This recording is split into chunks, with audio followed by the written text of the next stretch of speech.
በጣም አሪፍ። Are you ready? Good.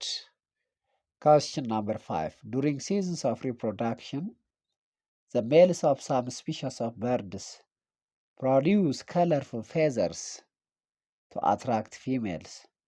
What do ethologists call this method of communication in animals? በነገራችን ላይ የተለያየ እንስሳት አይነቶች በተለያየ መንገድ ኮሚኒኬት ያደርጋሉ። Let's say for example, some animals produce chemical substance which is also called pheromones. Pheromones የሚባሉ የተለያዩ ኬሚካሎችን ፕሮዲስ አድርገው ኮሚኒኬት የሚያደርጉበት መንገድ አለ። Some animals also use auditory. Auditory ማለት ያው ሳውንድ ድምፅን በማውጣት ሊግባቡ ይችላሉ። ለምሳሌ ፍሮጎችን አይታችሁ ከሆነ ቤዚክሊ ኦዲተሪ ወይ ደግሞ በሳውንድ ዌቭ ነው ኮሚኒኬት የሚያደርጉት ማለት ነው። Some animals also communicate by physical contact ወይ ደግሞ ተች በት እዚህ ጋር ምንድነው የሆነ ክሉ ሰጥቶናል።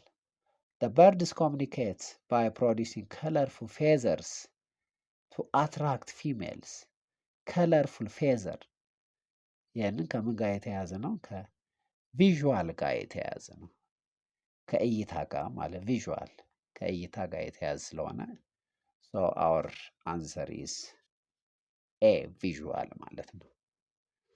The next question number 6. What do we call the substance upon which an enzyme acts? በነገራችን ላይ enzymes are biological catalysts. They are very important to speed up the metabolic reaction takes place inside the body. Any metabolic reaction is catalyzed by enzymes. ስለዚህ ኢንዛይሞች ግን ታርጌታቸው ምንድን ነው? Their target is the substrate. The substrate is converted into product. የሆነ ሰብስትሬት አለ። እዛ ሰብስትሬት ላይ ባይንድ ያደርጉና then after intermediate product enzyme substrate complex formed ይሆናል። Finally, the enzyme substrate complex is converted into enzyme product complex. Then after the product will be obtained ማለት ነው። ስለዚህ እነዚህ ኢንዛይሞች አክት የሚያደርጉት ሰብስትሬቱ ላይ ነው ማለት ነው።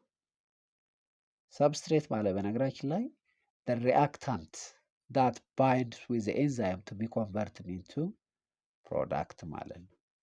That's why the answer is substrate B. Question number 7.